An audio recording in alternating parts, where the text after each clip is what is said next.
20 minute में 20 खबरों में आप सभी दर्शकों का स्वागत है और आपके साथ मैं हूं आसिफ। हम अगले 20 मिनट में आपको देश दुनिया की 20 ऐसी खबरें बताने वाले हैं जो इस वक्त न केवल सुर्खियों में है बल्कि दिलचस्प और अहम भी हैं। तो शुरू करते हैं 20 मिनट में 20 खबरों का सिलसिला। सबसे पहले देखते हैं राजस्थान की कौन कौन सी खबरें इस वक्त अहम हैं।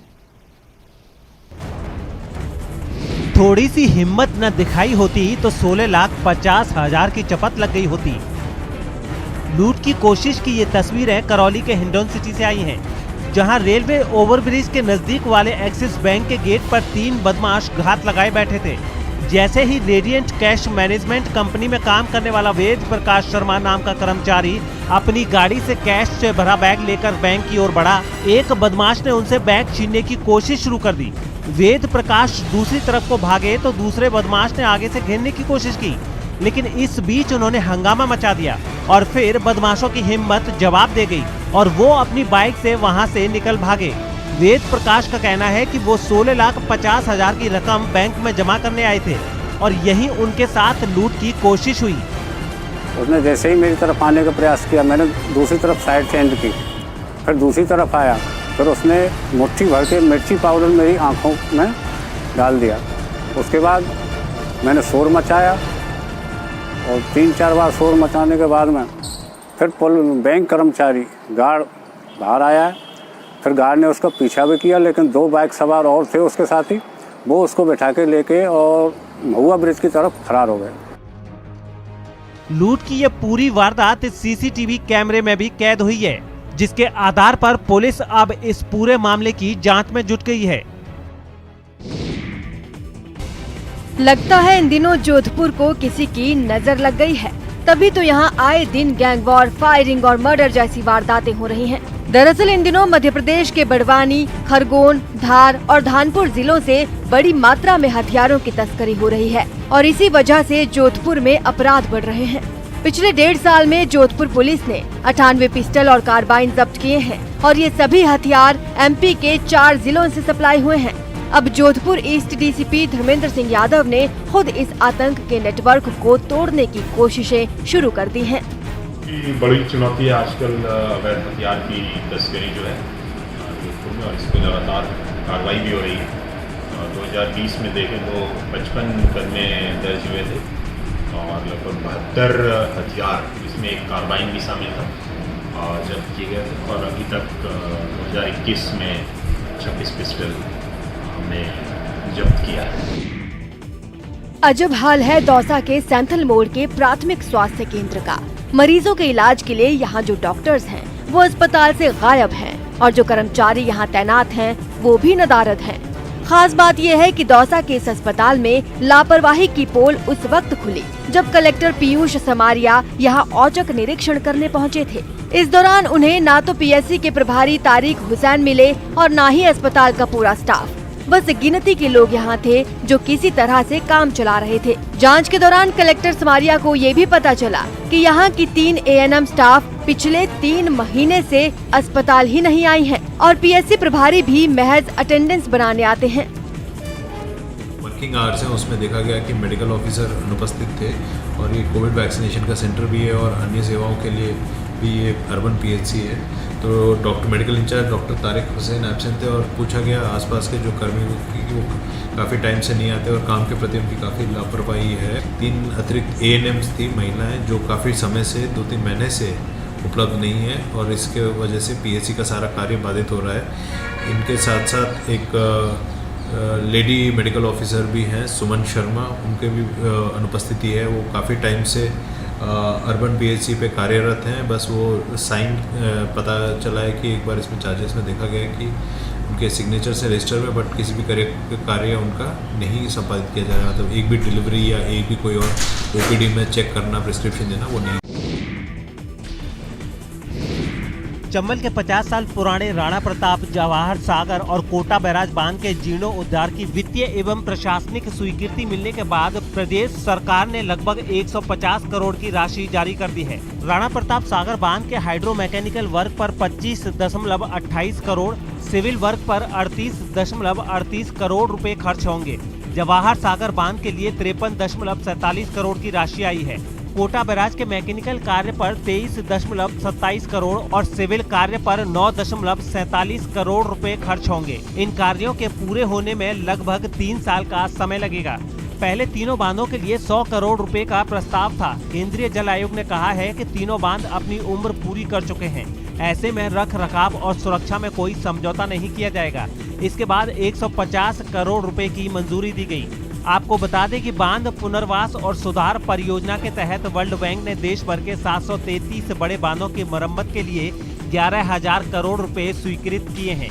इससे बांधों का पुनर्वास भी किया जा सकेगा। खास बात यह है कि इसमें बांसवाड़ा का माही बांध का प्रस्ताव भी शामिल है। राजस्थान के सभी जिलों में इन दिनों पेट्रोल 100 रुपए प्रति लीटर के आसपास मिल रहा है। कहीं कहीं तो पेट्रोल की कीमतें 100 रुपए के पार भी जा पहुंची हैं। ऐसे में मरुधरा से गुजरात जाने वाले और गुजरात से मरुधरा आने वाले लोग गुजरात में ही अपनी गाड़ी का टैंक फुल करवा रहे हैं। दरअसल गुजरात में पेट्रोल राजस्थान के मुकाबले 10 से 12 रुपए और डीजल 3.5 रुपए प्रति लीटर सस्ता है। और इसी वजह से गुजरात की सीमा से लगने वाले डूंगरपुर जिले में रतनपुर, बिछीवाड़ा, सरथुना, पीठ समेत कई गांव और कस्बों के लोग गुजरात की सीमा में जाकर पेट्रोल डीजल भरवा लेते हैं। गाँव तो मेरा सीकर के पास में है खूड, पर यहाँ गुजरात राजस्थान में महंगा है, इसीलिए गुजरात में भरा रहे हैं। फिर महंगा बहुत है, 4-5 रुपया महंगा है। यहाँ डीजल राजस्थान से 3 रुपया सस्ता पड़ता है और पेट्रोल 10 रुपया सस्ता है। इसकी वजह से यहाँ हमारे बहुत गाड़ियाँ आती है राजस्थान से और डीजल और पेट्रोल लेती है। हम दिन का 30,000 लीटर बेचते हैं डीजल। गुजरात की सीमा में पेट्रोल भरवाने की वजह से डूंगरपुर जिले में सीमावर्ती क्षेत्रों में पेट्रोल पंप अक्सर सूने ही पड़े रहते हैं। यहाँ से गुजरात बॉर्डर 3-4 किलोमीटर पड़ता है। हमारे डीजल में 3 से 4 रुपये ज़्यादा है और पेट्रोल में 10 से 11 रुपये ज़्यादा है, तो बिल्कुल ही सेल कम हो गई है। कुछ बहुत कम इक्का दुक्का गाड़ी आती है, जो कि हमारे पहले बहुत चलता था पेट्रोल पंप। भरतपुर में राज्य सरकार की ओर से संचालित की जा रही इंदिरा रसोई योजना से गरीब और मजदूर तबके के लोगों को भरपेट भोजन मिल रहा है। आपको बता दें, भरतपुर में आरबीएम अस्पताल के आश्रय स्थल, बस स्टैंड और रेलवे स्टेशन पर इंदिरा रसोई के स्टॉल चलाए जा रहे हैं। खास बात यह है कि यहाँ अक्सर स्पेशल दाल बाटी चूरमा भी परोसा जाता है। इंदिरा रसोई योजना से भरपेट भोजन करने वाले लोग यहाँ की साफ सफाई के साथ साथ गहलोत सरकार की इस योजना की भी खूब तारीफ करते हैं। ये इंदिरा रसोई हॉस्पिटल के पास है, यहाँ पर खाना मिलता है 8 रुपये में। आज हमारे यहाँ सबको खाना 8 रुपये में स्पेशल दाल बाटी चूरमा है कि ज्यादा से ज्यादा लोगों को इंदिरा रसोई योजना का लाभ मिल सके, साथ ही उनके सेंटर पर साफ सफाई भी बनी रहे। काफ़ी लोग जो बेचारे हॉस्पिटल में आते हैं, बस स्टैंड पर रहते हैं, रेलवे स्टेशनों पे आते हैं, जिनको खाने की व्यवस्था नहीं होती है, तो उनसे इससे इंदिरा रसोई से काफ़ी फायदा मिल रहा है। 16 दिसंबर को दिल्ली से रवाना हुई स्वर्णिम विजय ज्योति मशाल के श्रीगंगानगर पहुंचने पर भव्य स्वागत किया गया। 1971 के भारत पाक युद्ध में भारत की शानदार जीत के 50 साल पूरे होने पर श्रीगंगानगर मिलिट्री स्टेशन में स्वर्णिम विजय वर्ष मनाया जा रहा है। इसी कड़ी में पिछले साल 16 दिसंबर को स्वर्णिम विजय मशाल दिल्ली से रवाना हुई थी, जो अब श्रीगंगानगर पहुंची है। इस मौके पर एनसीसी कैडेट्स के साथ साथ स्कूली बच्चे और बड़ी संख्या में आम लोग यहां पहुंचे। स्वर्णिम विजय ज्योति मशाल भारत पाक अंतर्राष्ट्रीय सीमा पर बसे गांव नग्गी में स्थित शहीद स्मारक पर भी ले जाई गई। यहाँ पर हमने बहुत सारे वेपन्स दिखाए। इसके बाद हम नग्गी बॉर्डर पर वहाँ गए, वहाँ पर हमने सेरेमनी देखी, शहीदों को श्रद्धांजलि दी। एनसीसी वाले कैडेट्स और आर्मी वाले सभी जवान आए हुए थे और आज हमें बहुत ही अच्छा लगा। हम पहले नग्गी बॉर्डर पे गए थे, वहाँ पे भी बहुत अच्छा प्रोग्राम था। अब यहाँ श्री करणपुर हाई स्कूल में आए हैं, यहाँ भी बहुत अच्छा प्रोग्राम था और हमें बहुत कुछ सिखाया गया एनसीसी के बारे में। दुनिया की पहली मुस्लिम महिला बादशाह रजिया सुल्तान की असली कब्र टोंक के गंज शहीदा में होने का फिर एक शोधकर्ता ने दावा किया है। राजस्थान पुरातत्व विभाग के पूर्व उत्खनन अधीक्षक जफर उल्ला खान ने अपने शोध रिपोर्ट में दावा किया है कि दिल्ली में जिन कब्रों का रजिया सुल्तान और उनके प्रेमी याकूत का बताया जाता है, दरअसल वही किंवदंती है। और टोंक वाली कब्र को जिसे 1.5 दशक पहले तक किंवदंती कहा जा रहा था, असल में सच वही है। और टोंक के गंज शहीदा में जो कब्रें हैं वही रजिया सुल्तान की असली कब्रें हैं। ये इस बात से सिद्ध होता है कि जब आप दिल्ली में इल्तुतमिश का मकबरा देखेंगे और उसको इससे कंपेयर करेंगे तो दोनों पे पत्थरों की जमावट एक जैसी है। इस कब्र पर बने हुए आर्चेज इल्तुतमिश की कब्र पर भी बताए गए हैं और उसके आसपास जो मकबरे की चारदीवारी है उसमें भी इसी तरह के आर्चेज बने हुए हैं। जफर उल्लाह ने अपने शोध में दिल्ली स्थित रजिया के पिता अल्तमश की कब्र पर मौजूद निशानों का हवाला देते हुए कहा है कि टोंक के गंज शहीदा में स्थित कब्र पर मौजूद निशान बिल्कुल अल्तमश की कब्र जैसे हैं। ऐसे में इस बात पर कोई शक नहीं है कि टोंक में मौजूद कब्र ही रजिया सुल्तान की असली कब्र है। पिंक सिटी में क्रिकेटर बनाने का धंधा जोरों पर है। बिना नियम कायदे के सैकड़ों निजी क्रिकेट एकेडमी खुल गई है, जहां भले ही बेहतर कोच ना हो, ना ही बेहतर संसाधन, लेकिन निजी एकेडमी अपने साथ बड़े बड़े क्रिकेटर के नाम को जोड़कर उन पेरेंट्स से मोटी फीस वसूल रहे हैं जो अपने बच्चों को क्रिकेटर बनाने का ख्वाब संजोए हुए हैं। ये निजी एकेडमी इसीलिए पनपने लगी है क्योंकि राजस्थान क्रिकेट एसोसिएशन के पास अपना क्रिकेट एकेडमी नहीं है, जिसकी वजह से आर्थिक तौर पर कमजोर खिलाड़ियों के लिए अपनी प्रतिभा को निखारना मुश्किल हो गया है। मैं तो उनसे यही उम्मीद करता हूं कि सरकारी एकेडमी बनाई जाए ताकि जो बच्चे मतलब अपना भविष्य किसी खेल में बनाना चाहते हैं, स्पेशली क्रिकेट में जो सबसे लोकप्रिय खेल है, तो उनको कुछ अवसर मिल सके आगे बढ़ने के। अदरवाइज तो क्या है कि जो मतलब गरीब लोग हैं उनके बच्चे तो प्राइवेट एकेडमी ज्वाइन कर ही नहीं सकते हैं किसी भी हालत में, तो वो बेचारे वहीं के वहीं रह जाते हैं। जयपुर में कोई भी एकेडमी जाएगा तो सबसे पहले उसको 10 से 20 हज़ार रुपये पहले जाते ही कहेगा भाई इसकी ये फीस है, इसका रजिस्ट्रेशन फीस है। तो गरीब परिवार के बच्चे के लिए बहुत मुश्किल है चीज़। ये सब नहीं फेस की, हमें भी आज हम भी उसी जगह से आए। तो हमें तो शुरू में देखो जिले स्तर पर थे तो हमें सारी सुविधाएं नहीं मिली। दोस्ती का प्रपोजल पाकर धोखा मत खाना।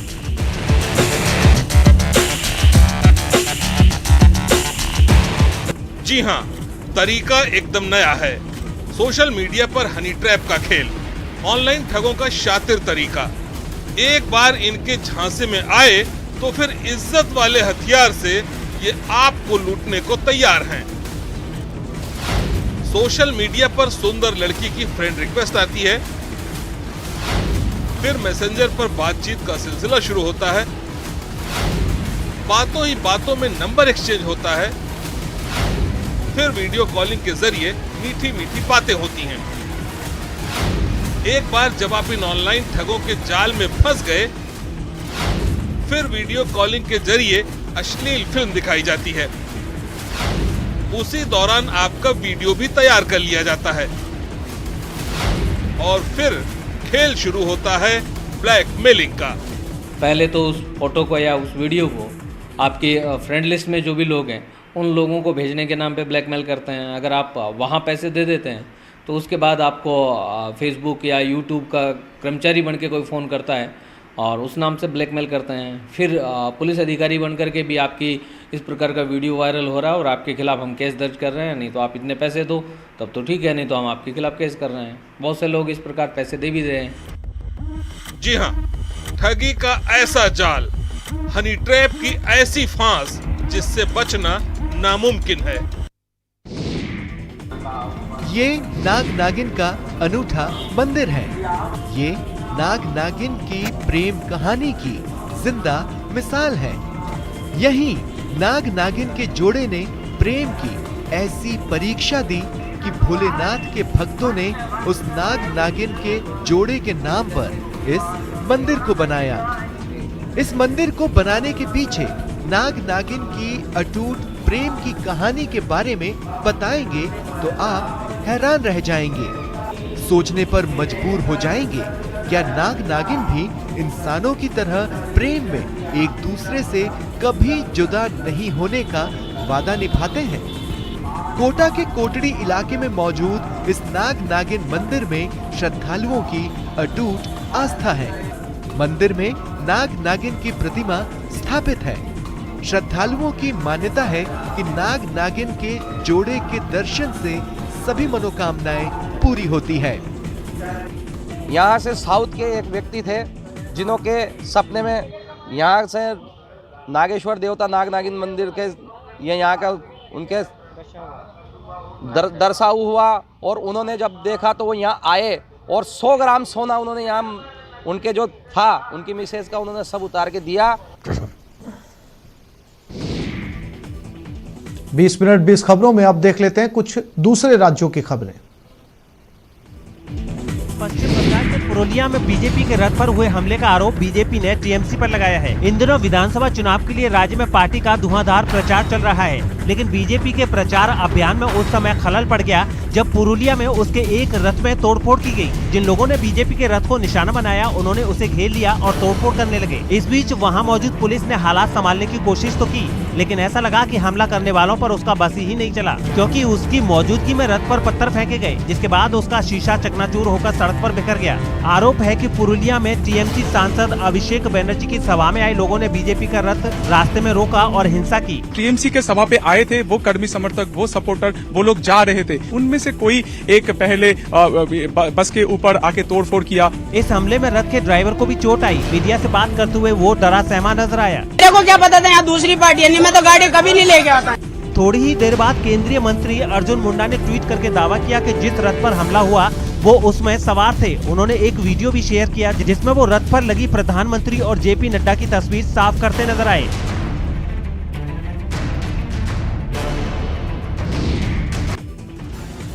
मध्य प्रदेश के इंदौर से हैरान कर देने वाला एक वीडियो सामने आया है। यहाँ मेचवाड़ा टोल प्लाजा पर मौजूद कुछ टोल कर्मचारियों से सुनीता प्रजापत नाम की एक कांग्रेस नेता भिड़ गयी। आरोप है कि उन्होंने टोल टैक्स देने से मना कर दिया, जिस पर विवाद बढ़ गया और वो वहां से आगे बढ़ने लगी, जिन्हें टोल कर्मचारियों ने बैरियर लगाकर वहीं रोक लिया। टोल कर्मचारियों के ऐसा करने पर गुस्से में कांग्रेस नेता अपनी कार से उतरी और उनके रास्ते का कांटा बने बैरियर को हटाने के लिए उसे पीछे की तरफ धकेलने लगी, लेकिन वहां मौजूद टोल कर्मचारियों ने ऐसा नहीं होने दिया। इस पर उनका पारा और बढ़ गया। दूसरी बार उन्होंने टोल कर्मचारियों के वहीं खड़े होने के बावजूद बैरियर को तेजी से धक्का देकर हटा दिया।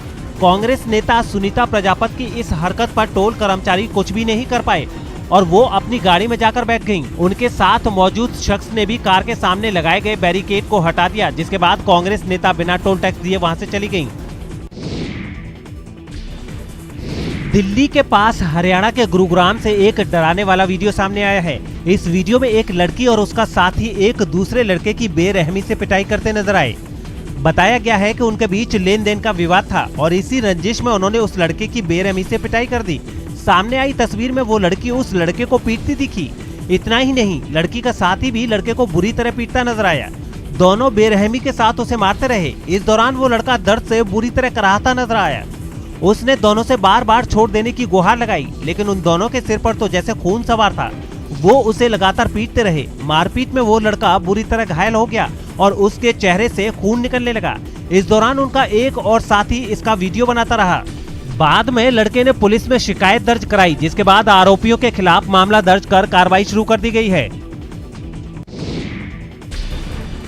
बुलेट चलाती लड़कियों के स्टंट करने का यह हैरान करने वाला वीडियो यूपी के गाजियाबाद का है।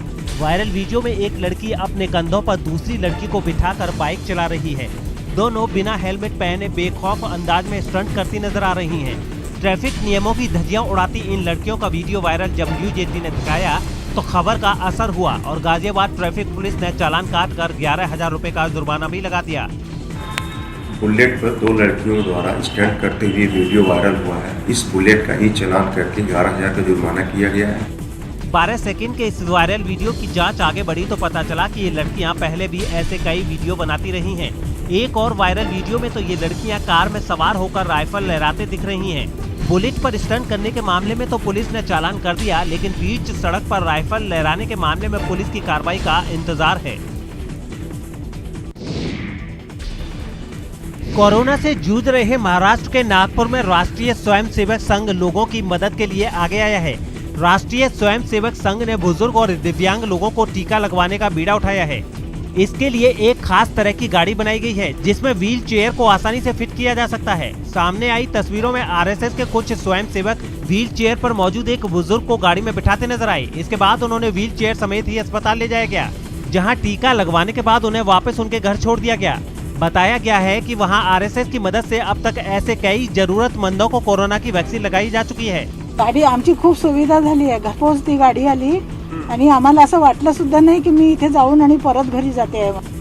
आपको बता दें कि कोरोना की वजह से नागपुर में 21 मार्च तक के लिए पाबंदियां लगाई गई हैं और लोगों के बाहर आने जाने पर रोक लगी है।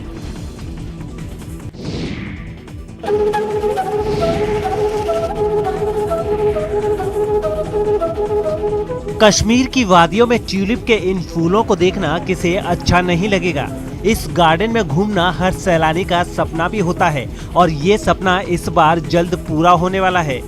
बस इंतजार है उस दिन का जिस दिन इसे सैलानियों के लिए खोल दिया जाएगा। का जो है शेड्यूल हम नोटिफाई कर रहे हैं ताकि बहुत सारे लोगों की क्वेरीज है कि कब वो खुलने वाला है, कितनी कैपेसिटी रहती है। कुछ एक दिनों के अंदर अंदर हम वो नोटिफाई कर रहे हैं।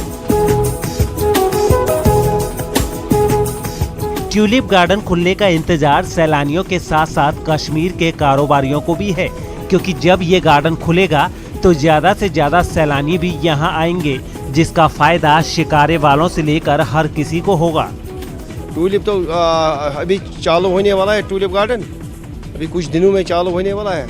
उम्मीद है सब लोगों को टूरिस्ट यहाँ पर आएंगे। ट्यूलिप गार्डन खुला होने वाला है, ओपन होने वाला है, उसकी वजह से हमें बहुत उम्मीद है कि टूरिज्म के ऊपर, क्योंकि पिछले साल से हम बहुत सफरिंग कर रहा है, क्योंकि कोरोना की वजह से बहुत परेशान हो गया है। और अब देख लेते हैं अंतर्राष्ट्रीय जगत की कुछ अहम खबरें। 33 साल की एक महिला की मौत ने ब्रिटेन में महिलाओं की सुरक्षा पर गंभीर सवाल तो खड़े किए ही हैं, साथ ही पूरा लंदन विरोध प्रदर्शनों की आग में सुलग रहा है। 3 मार्च की रात को शहर एवरार्ड नाम की एक महिला अचानक गायब हो गई थी और फिर एक हफ्ते बाद पुलिस को उसकी लाश मिली। आरोप है कि एक पुलिस अधिकारी ने ही पहले महिला को अगवा किया और फिर उसे मौत के घाट उतार दिया। इस वारदात के बाद लोग इतनी बुरी तरह दहल गए कि पुलिस से हिसाब लेने के लिए उन्होंने लंदन मेट्रोपॉलिटन पुलिस हेडक्वार्टर पर धावा बोल दिया। गृह युद्ध के साथ गरीबी और महंगाई की मार झेल रहे यमन में हजारों लोगों ने सरकार के खिलाफ जोरदार प्रदर्शन किया। ये प्रदर्शन यमन के एक प्रांत हाइड्रामाउत में हुआ, जहां गुस्साई भीड़ ने एक सरकारी इमारत पर धावा बोल दिया। इस हंगामे की वजह से सुरक्षा बल की कई गाड़ियां वहां पहुंची और प्रदर्शनकारियों को खदेड़ने के लिए हवाई फायरिंग करने लगी। इस कार्रवाई के बाद पूरा इलाका गोलियों की तड़तड़ाहट से गूंज उठा।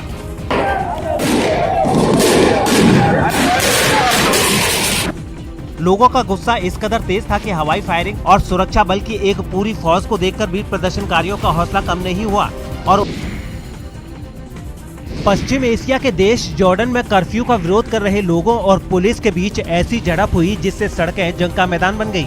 कोरोना से निपटने के लिए राजधानी अमान में 2 दिन पहले ही रात में कर्फ्यू लगाने का ऐलान हुआ, जिसका नौजवानों ने जमकर विरोध किया और जब तीसरे दिन भी वो सड़कों पर उतरे तो पुलिस भी सख्ती दिखाने में पीछे नहीं रही और आंसू गैस की बरसात कर उन्हें खदेड़ना शुरू कर दिया।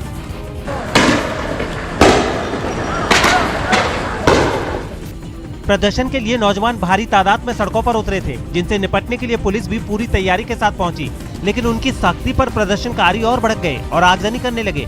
उन्होंने पुलिस पर पथराव भी किया, जिससे कुछ पुलिस वाले घायल हो गए और उनकी गाड़ियों के शीशे भी टूट गए। इस टकराव की वजह से अमान की सड़कों पर काफी देर तक अफरा तफरी मची रही। प्रदर्शन कर रहे लोगों ने कुछ दिन पहले ऑक्सीजन की कमी की वजह से एक अस्पताल में 7 कोरोना मरीजों की मौत पर भी जमकर नाराजगी जताई और प्रधानमंत्री से इस्तीफा देने की मांग की। तो इस बुलेटिन में फिलहाल इतना ही। नमस्कार।